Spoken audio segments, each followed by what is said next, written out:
Assalamualaikum warahmatullahi wabarakatuh.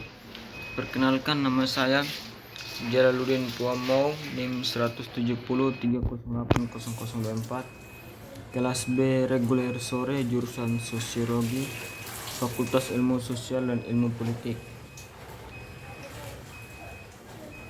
Saya akan mempresentasikan hasil tugas UAS saya pada mata kuliah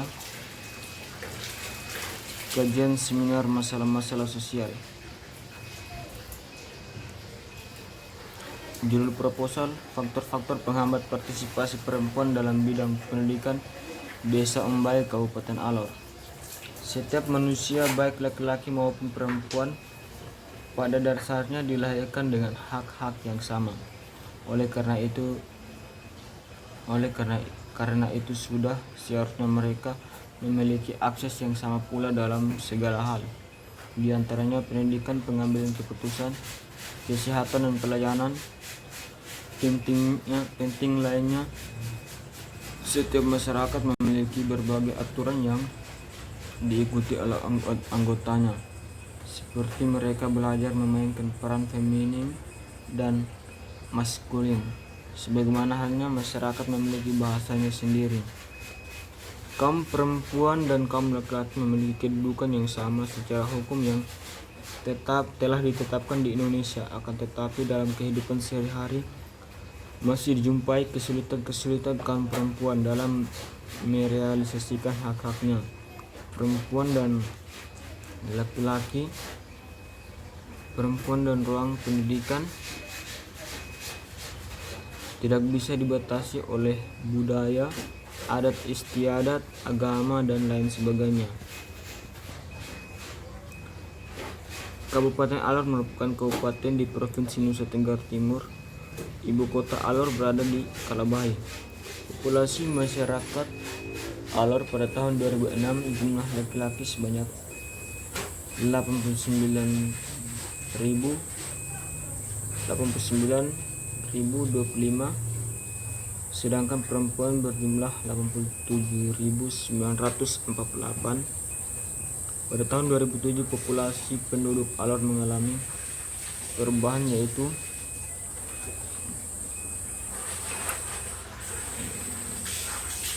laki-laki berjumlah 99.964, sedangkan perempuan berjumlah 10.486, sedangkan kepadatan penduduk mencapai 69,78 jiwa per kilometer, atau setara dengan 110.432 jiwa, sedangkan luasnya adalah 2.928,88 km. Kabupaten ini berbentuk kepulauan yang dilintasi jalur pelayaran dagang internasional ke Samudra Pasifik. Pada tahun 2006, PAD kabupaten ini sebesar 13 miliar dengan laju pertumbuhan ekonomi 5,9% dan pendapatan per kapita 1.200.000. Sumber data: buku filosofi dan karakteristik masyarakat Ngon Atinang Alor, Petrus Eldonu, ANAPD.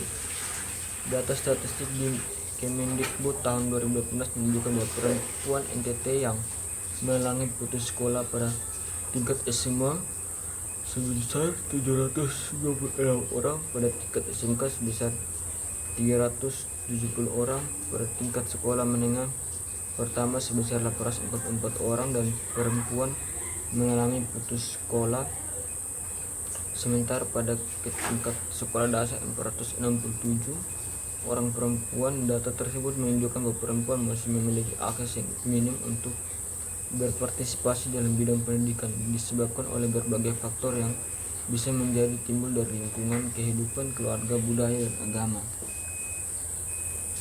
Jumlah penduduk Desa Ombai 1.174 jiwa yang terbagi menjadi laki-laki berjumlah 647 jiwa, dan dengan catatan pendidikan yang tidak tamat SD berjumlah 14 orang, yang tamat SD 80 orang, tamat SMP 35 orang, tamat SMA 57 orang,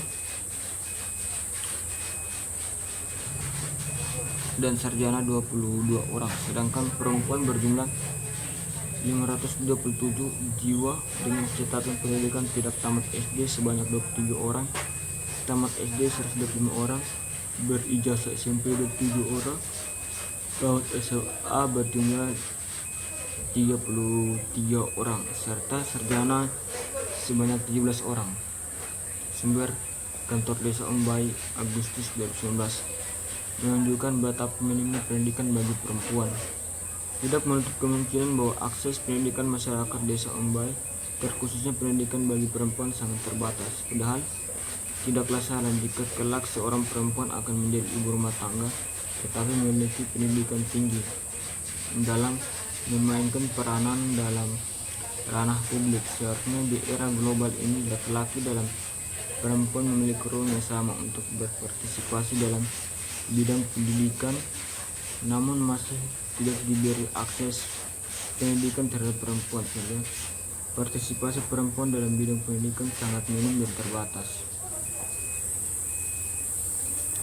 Partisipasi berarti peran serta seorang atau kelompok masyarakat dalam proses pembangunan, baik dalam bentuk pernyataan maupun dalam bentuk kegiatan, dengan memberi masukan, pikiran, tenaga, waktu, dan keadilan, modal atau materi, serta ikut memanfaatkan dan menikmati hasil-hasil pembangunan.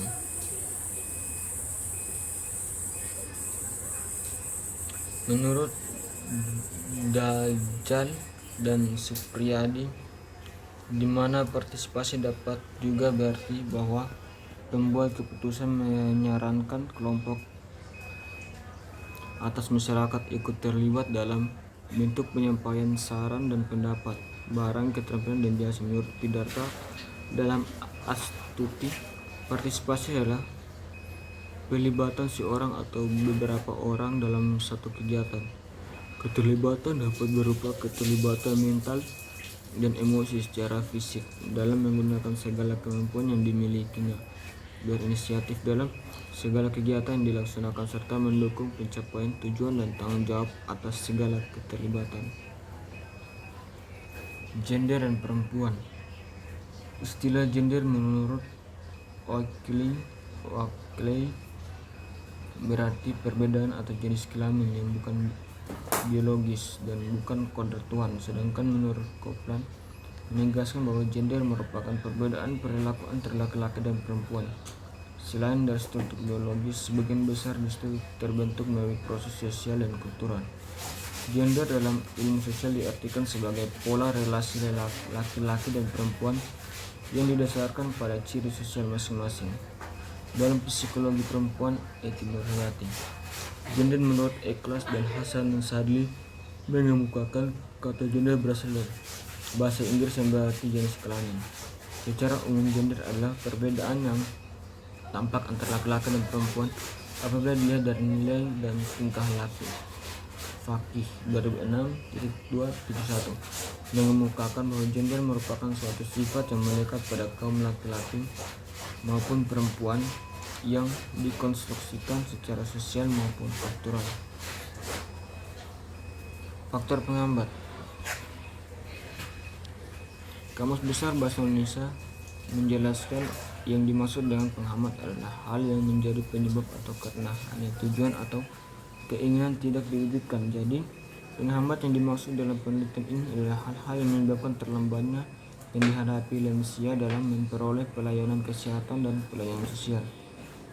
Persoalan budaya yang menghambat aktivitas pendidikan dalam prestasi anak-anak perempuan maupun laki-laki harus dikaji secara mendalam. Praktik-praktik budaya seperti pemisahan dan perbedaan jenis kelamin seringkali menghalangi partisipasi anak perempuan untuk bersekolah.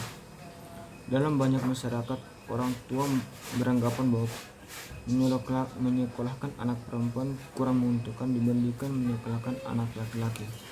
Gender menurut Alfian Rockmansyah di bukunya yang berjudul Pengantar Gender dan Feminisme, patriarki berasal dari kata patriarkat, berarti struktur yang menempatkan peran laki-laki sebagai penguasa tunggal. setara dengan segala-galanya. Sistem patriarki yang mendominasi budaya masyarakat menyebabkan adanya kesenjangan dan ketidakadilan gender yang mempengaruhi hingga ke berbagai aspek kegiatan manusia termasuk aspek pendidikan. Mungkin hanya itu saja yang dapat saya sampaikan. Terima kasih. Selamat siang. Assalamualaikum warahmatullahi wabarakatuh.